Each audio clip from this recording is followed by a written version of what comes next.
বন্যায় ১২ জেলায় ৩৬ লাখ মানুষ পানিবন্দী। এখনো উদ্ধার করা যায়নি অনেককে। খাবার ও বিশুদ্ধ পানির জন্য হাহাকার। একদম অবস্থা খারাপ। সাদের উপরে এখানে ১৯ জন মানুষ সাদের কামে কামে আনি আমাদের ভয়াবহ অবস্থা।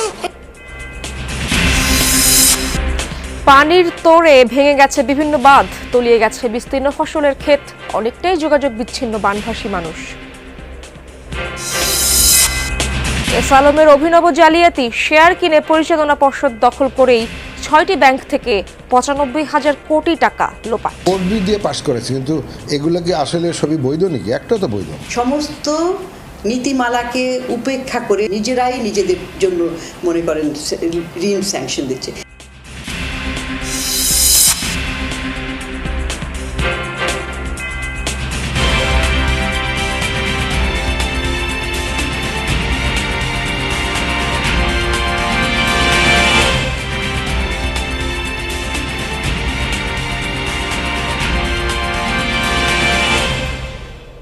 আমন্ত্রণ যমুনা নিউজে, আপনাদের সঙ্গে আছি আমি ইশরাত জাহান।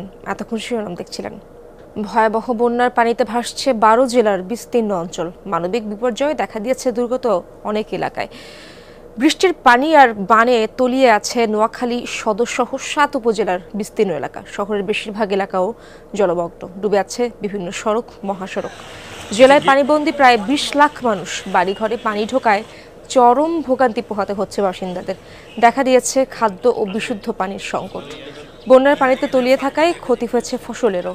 স্কুল, কলেজ, মাদ্রাসা, কমিউনিটি সেন্টার সহ বিভিন্ন আশ্রয় কেন্দ্রে অবস্থান নিয়েছেন বহু মানুষ। দুর্গত অনেক এলাকায় এখনও ত্রাণ সহায়তা পৌঁছেনি বলে জানিয়েছেন স্থানীয়রা।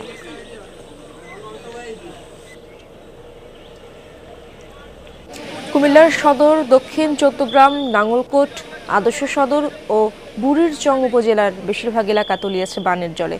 গতরাতে বুড়িরচং উপজেলায় বুড়বুড়িয়ায় গোমতী নদীর বাঁধ ভেঙে নতুন করে প্লাবিত হয়েছে অনেক এলাকা। দুর্গত অঞ্চলে মানুষের দিন কাটছে চরম ভোগান্তিতে। বিভিন্ন শিক্ষা প্রতিষ্ঠানে আশ্রয় নিয়েছেন বহু মানুষ। এদিকে চৌদ্দগ্রামে ঢাকা চট্টগ্রাম মহাসড়ক থেকে পানি নেমে গেছে।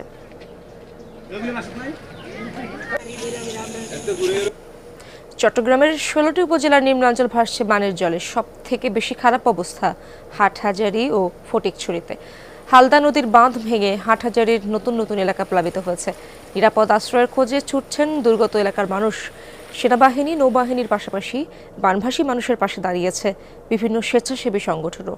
পার্বত্য জেলার রাঙামাটির বিস্তীর্ণ এলাকাও তলিয়ে আছে পানিতে। খাগড়াছড়ি শহর থেকে পানি নেমে গেলেও দীঘিনালার কিছু এলাকা এখনও তলিয়ে আছে।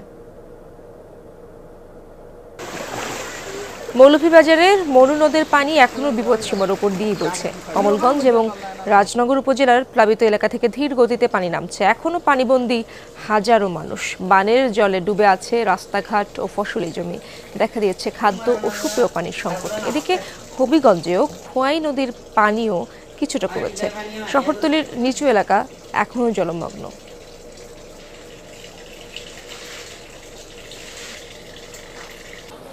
ব্রাহ্মণবাড়িয়ার আখাউড়াতেও বন্যার পানি কিছুটা কমেছে, তবে দুর্ভোগ কমেনি ৫ ইউনিয়নের অর্ধশতাধিক গ্রামের মানুষের। উজানের ঢলে হাওড়া নদীর বাঁধ ভেঙে এসব এলাকা প্লাবিত হয়। আখাউড়া স্থলবন্দরে এখনও বন্ধ রয়েছে আমদানি রপ্তানি কার্যক্রম। ইমিগ্রেশন চেকপোস্ট দিয়ে পাসপোর্টধারী যাত্রী পারাপারও বন্ধ আছে। দর্শক, বন্যার খবরাখবর জানবো আমার সহকর্মীদের কাছ থেকে। শুরুতেই যাচ্ছি নোয়াখালীতে। আমার সহকর্মী রিয়াজ রায়হান সেখানে রয়েছেন। রিয়াজ, নোয়াখালী তো অন্যতম ক্ষতিগ্রস্ত এলাকায়। এখনকার সবশেষ পরিস্থিতি আমাদেরকে জানাবেন, সেখানকার কি অবস্থা এখন?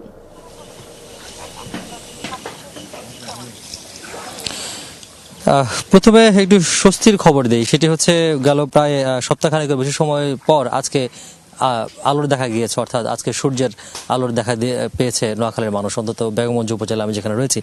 আমি এরপরে পানি যে বানভাসী মানুষের যে দুঃখ সে দেখে এখানে অন্তত কোমর পানি। এবং এই যে বাড়িটিতে আমি প্রবেশ করলাম, বাড়িটির অবস্থা দেখতে পাচ্ছেন যে কোন অবস্থায় নাহিদ একটু সামনে আসো, আমরা একটু দেখাই যে এই বাড়িটি শুধু নয়, এই বেগমগঞ্জের আশপাশে যেসব বাড়িগুলো রয়েছে এবং 6টি উপজেলার প্রায় প্রত্যেকটি বাড়ির, বিশেষ করে উপজেলা সদর থেকে যেসব দূরে যে বাড়িগুলো রয়েছে বা প্রত্যন্ত অঞ্চলে, সেগুলো সবগুলোর একই অবস্থা। আপনি একটু সময় দেবেন আমাকে, আমি একটু দেখাতে চাই যে এই যে মানুষের দুর্দশা, মানুষ যে কি নিদারুণ কষ্টে আছে সেটি আসলে দেখার মতো, যদি একেবারে মানে সচক্ষে না দেখলে দেখার মতো কোনো উপায় নেই। এই যে বাড়িটি রয়েছে, বাড়িটি একেবারে ভিতরে তলিয়ে গেছে পানিতে এবং অনেকদিন ধরে পানিবন্দী, কারণ এটি উপজেলা সদর যদি যেতে হয় তাহলে পানি মারিয়ে অনেক দূর পর্যন্ত যেতে হয়। আমরা একটু এদিকে দেখাই যে এই যে ঘরটি রয়েছে, ওনারা রয়েছেন, আপনারা একটু কথা বলতে চাই। এই যে অনেকদিন ধরেই তো এই অবস্থায় পড়ে আছেন, তাহলে কিভাবে বউ বাচ্চা বা এলাকার বা আপনাদের যারা মুরব্বীরা আছেন তাদেরকে নিয়ে কিভাবে আছেন? আছি খুব কষ্টের মধ্যে, আল্লাহ ফাঁকে রাখছে। মনে করেন আমরা তো বাসিয়ের মা বাপ তো আরেকজনের বাসায় নিয়ে দিয়েছি, বুঝেন কথা বুঝেন। আচ্ছা, তাহলে ওই খাওয়া দাওয়া কিভাবে হচ্ছে? খাওয়া দাওয়া আমরা ছেঁয়া খাইয়ের, মুড়ি খাইয়ের, আঙ্গরে আনিদের খাইয়ের। আচ্ছা, রান্না বান্না তো কোনো ব্যবস্থা নেই? না, রান্না বান্না নাই, চুলে টুলে সব ভাঙি গেছে, আমাদের ইয়ে সব ভাঙি গেছে, বুঝছেন। আচ্ছা, ধন্যবাদ। এই যে দেখছেন, তাহলে আরেকটু ঘর আমি আরেকটু সময় নেব একটু দেখে। এই যে এই পাশে যে ঘরটি রয়েছে সেখানেও একই অবস্থা, এখানে নারী পুরুষ এবং শিশু যারা রয়েছেন তাদেরকে নিয়েও একই অবস্থায় রয়েছেন এবং যারা পারছে, যাদের কিছুটা সামর্থ্য আছে, তারা নৌকার ব্যবস্থাও করেছেন যাতায়াতের জন্য। কি অবস্থা এই বাচ্চা কাচ্চা নিয়ে? কি বাচ্চা পানির মধ্যে অনেক জামিলের মধ্যে আছি, কষ্টের মধ্যে আছি, কোনো যাইতে পারি না, বাসা পাওয়া নাই, বাচ্চা পানি তো আরো দৃশ্য পাওয়া বেশি। আপনি কি যেন বলছিলেন? আর এই অবস্থা বাবরে, হানির ভিতরে থাকতে হারিয়ে না, যে পরিস্থিতি হয়েছে, খাইতে হারিয়ে না, লইতে হারিয়ে না, রাঁধতে হারিয়ে না, বুঝেননি? অনাঙ্গরে কি করবেন কে জানি আনেরা। দেখছেন এই যে একটা অবস্থা। তো আসলে সব পুরো এই একেবারে সেনবাগ, বেগমগঞ্জ থেকে শুরু করে সদর, চাটখিল এবং সোনামুড়ি, মূলত 6টি উপজেলা, 9টি উপজেলার মধ্যে 6টি উপজেলায় সবচেয়ে বেশি ক্ষতিগ্রস্ত এলাকাতে এবং মানুষের দুর্দশা বা দুঃখ এখন পর্যন্ত বেশি। তবে কোনো সংস্থার পক্ষ থেকে এখন পর্যন্ত ত্রাণ বা উদ্ধার তৎপরতা শুরু করেছে বলে আমাদের জানা নেই। রিয়াজ, অনেক ধন্যবাদ আপনাকে, অনেক কষ্ট করে আমাদেরকে তথ্য জানালেন, ধন্যবাদ আপনাকে। কুমিল্লার বুড়িচং বাজারে আছেন সহকর্মী মাহফুজ মিশু, তার কাছে যাব। মিশু, আপনি তো ফেনীর উদ্দেশ্যে রওনা করেছেন, যতটুকু জানি আমরা, রাস্তাঘাটের কি অবস্থা দেখছেন আপনি? একদমই ভালো অবস্থা না ইশরাত। আমরা ঠিক 6টার সময় ধরেন বাংলা মোটর থেকে রওনা করেছিলাম, আমরা ঠিক মতো আসছিলাম, কিন্তু কুমিল্লার বুড়িচং বাজারে এসেই আমরা প্রায় 1 ঘন্টা 40 মিনিটের মতো এখানে জ্যামে আটকা পড়ে আছে। এবং আপনি দেখছেন যে এই জ্যামটির শুরু কোথা থেকে সেটি আমরা জানি যে বুড়িচং বাজার থেকে, কিন্তু জ্যামটি সম্ভবত একেবারে ফেনী পর্যন্ত গিয়ে ঠেকেছে এবং উল্টো পাশের যে রাস্তা, অর্থাৎ ঢাকা চট্টগ্রাম হাইওয়ে, চট্টগ্রাম থেকে ঢাকা আসার যে রাস্তা, সেখানে কিন্তু আমরা কোনো গাড়ি দেখতে পাচ্ছি না। এবং এখানে যে মানুষগুলো আমরা দেখছি, এর ভিতরে পাবলিক পরিবহন খুবই কম, বেশিরভাগ গাড়ি হচ্ছে সেনাবাহিনী, র্যাব। আমরা যদি সামনের গাড়িগুলো একটু দেখি তাহলে দেখবেন যে আপনি সশস্ত্র বাহিনীর বিভিন্ন গাড়িতে করে স্পিড বোট, নৌকা, ত্রাণ সামগ্রী, খাদ্য সামগ্রী, সেই সব জিনিসগুলো নিয়ে যাচ্ছে। কার্যত ফেনী যেহেতু সব ধরনের যোগাযোগ থেকে বিচ্ছিন্ন, এমনকি আমার ফেনীতে আমার যে সহকর্মীরা যারা স্থানীয়ভাবে কাজ করেন কিংবা ঢাকা থেকে গতকালকে সাইফুদ্দিন রবিন গেছেন, তাদের সাথেও পুরোপুরি যোগাযোগ আমরা স্থাপন করতে পারছি না। ফলে এই বন্যা যেহেতু এর মধ্যে কুমিল্লার বুড়িচংয়ে আঘাত করেছে, ফলে সেই কারণে রাস্তাঘাট বিপর্যস্ত এবং আমরা আসলে জানি না আমরা শেষ পর্যন্ত কত দূর যেতে পারবো এবং কিভাবে যেতে পারবো, সেটা একটি বড় প্রশ্ন। এর পাশাপাশি যেটি আমরা বন্যার খোঁজ খবর যতটুকু পাচ্ছি, তাতে পানি, নতুন করে বৃষ্টি আজকে সকালে এখন পর্যন্ত এদিকটায় দেখি নাই, ফেনীরও খবর পাইনি। কিন্তু যেহেতু আমরা ভাটির দেশ, ফলে পানি উজান থেকে যখন আসা শুরু করেছে, বিশেষ করে ভারত অঞ্চল থেকে, সেই পানি আসা অব্যাহত থাকার কারণে মানুষের দুর্ভোগ, নানা ধরনের বিপদ এবং মানুষের লাশ আস্তে ধীরে ভেসে উঠছে। এবং ফেনীতে আসলে কি হচ্ছে সেটি এখন পর্যন্ত খুব সুনির্দিষ্ট তথ্য আমাদের কাছে জানেনি। একটা তথ্য জানিয়ে শেষ করে, যারা ফেনীতে উদ্ধার কাজে যেতে চান তারা সুনির্দিষ্ট প্রশিক্ষণ এবং পর্যাপ্ত নিরাপত্তা সামগ্রী ছাড়া তারা যেন না যান। আমরা এরই মধ্যে এরকম খবরও পেয়েছি যে যারা উদ্ধার কাজে গিয়েছেন তাদেরও অনেককে আমরা খুঁজে পাওয়া যাচ্ছে না। ফলে সতর্ক থাকা যেরকম জরুরি, ঠিক একইভাবে সরকার সমন্বিতভাবে যে ত্রাণ এবং উদ্ধার কার্যক্রম চালাচ্ছে, তার সঙ্গে সংহতি রেখে বেসরকারি খাত, ছাত্র জনতা, শিক্ষক, বিভিন্ন পেশাজীবী, তাদের সবার এখন এক হয়ে এগিয়ে আসার সময়। ইশরাত, মিশু, ধন্যবাদ আপনাকে। সবাইকে সতর্ক থাকার আহ্বান জানাচ্ছিলেন মিশু, ধন্যবাদ আপনাকে। দর্শক, এবার চট্টগ্রামে যেতে চাই। সেখানে রয়েছেন আমার সহকর্মী মামুনুর রশিদ অভি, তার কাছে জানবো সেখানকার অবস্থা। অভি, পানিবন্দী সবাইকে কি উদ্ধার করা গেছে কিনা, আর ত্রাণ তৎপরতার কি খবর রয়েছে আপনার কাছে? ইশরাত, আমি এখন রয়েছি চট্টগ্রাম হাটহাজারীর ফরহাদাবাদের একটি এলাকায় রয়েছি। এখানে কিন্তু দেখতে পাচ্ছেন আমি কিন্তু এখন নৌকায় রয়েছি এবং আশেপাশে যতদূর চোখ যায় সব জায়গায় কিন্তু শুধু পানি আর পানি। একেবারে প্রতিটি বাড়িঘর, মসজিদ সবকিছু আসলে একেবারে পানির নিচে, এবং যে সমস্ত শুধুমাত্র নিচতলা বাড়িগুলো আছে সেগুলো তো পানির নিচে বটেই। দেখতে পাচ্ছেন নিশ্চয়ই এখন নৌকা করে যে সমস্ত মানুষগুলো বিভিন্ন দোতলা বা তিনতলা ছাদে তারা আশ্রয় নিয়েছেন বা ছাদে বসেছেন, তাদেরকে নেয়ার জন্য কিন্তু এই স্বেচ্ছাসেবক দল তারা কাজ করছেন। এবং এখানে অসংখ্য পরিবার রয়েছে, শত শত পরিবার কিন্তু এই এলাকাটিতে রয়েছে, যারা আসলে গত দুদিন ধরে কিন্তু এখানে আটকা পড়ে আছেন। কেউ কোনো দিকে যেতে পারছেন না। শুকনো খাবার যেটি বলছেন সেটিও কিন্তু অভাব দিয়েছে এবং তাদের কোনো খাবার নেই, কোনো কিছু নেই। তারা চেষ্টা করছেন তাদেরকে শুকনো খাবার দেওয়ার জন্য, এবং যারা আসলে নিতান্তই আটকা পড়ে গেছেন, কোনো দিকে যেতে পারছেন না, শুধুমাত্র তাদেরকেই এই নৌকা করে আসলে একেবারে উপকূলে, অর্থাৎ যেখানে শুকনো ছায়া রয়েছে রাস্তার ওদিকে, সেখানে নিয়ে যাওয়া হচ্ছে। এবং এখানে যতদূর চোখ যায় একেবারে কয়েকশো পরিবার কিন্তু তাদের ঘর বাড়ির সবকিছু তারা হারিয়েছেন। একেবারে বন্যার পানি সবকিছু বেশি নিয়ে গেছে, ঘর বাড়ি থেকে শুরু করে আসবাবপত্র যত কিছু আছে। এখন শুধুমাত্র শিশু, বয়োবৃদ্ধ যারা রয়েছেন তাদেরকে কোনোভাবে নৌকা করে তারা আসলে নিরাপদ স্থানে সরিয়ে নেওয়ার জন্য তারা চেষ্টা করছেন। এবং এখানকার যে সমস্ত মানুষগুলো রয়েছে তারা আসলে বলছিলেন গত কয়েক বছরে কিন্তু এমন বন্যা তাদের সাক্ষী হতে হয়নি। এই প্রথমবারের মতো চট্টগ্রামে হাটহাজারী এলাকায় কিন্তু এত বেশি বন্যা হয়েছে যে পানি কিন্তু একেবারে কোমর সমান, একেবারে অনেক উঁচুতে পানি চলে গেছে। ফলে মানুষ অনেক বেশি আতঙ্কিত এবং স্বেচ্ছাসেবক দল, বিভিন্ন স্বেচ্ছাসেবী সংগঠন কাজ করছেন মানুষগুলোকে নিরাপদ স্থানে সরিয়ে নেওয়ার জন্য, এবং বিভিন্ন শুকনো খাবার থেকে তারা আসলে দেওয়ার চেষ্টা করছেন। ধন্যবাদ আপনাকে। দর্শক, আবারও বন্যা পরিস্থিতির খবর জানবো। মৌলভীবাজারের খবর জানতে চাই। আমার সহকর্মী আফরোজ আহমদ সেখানে রয়েছেন। আফরোজ, জেলার সার্বিক বন্যা পরিস্থিতির খবর আমাদেরকে জানাবেন, আর উদ্ধার তৎপরতা ও ত্রাণ সহায়তার বিষয়ে কি তথ্য রয়েছে আপনার কাছে?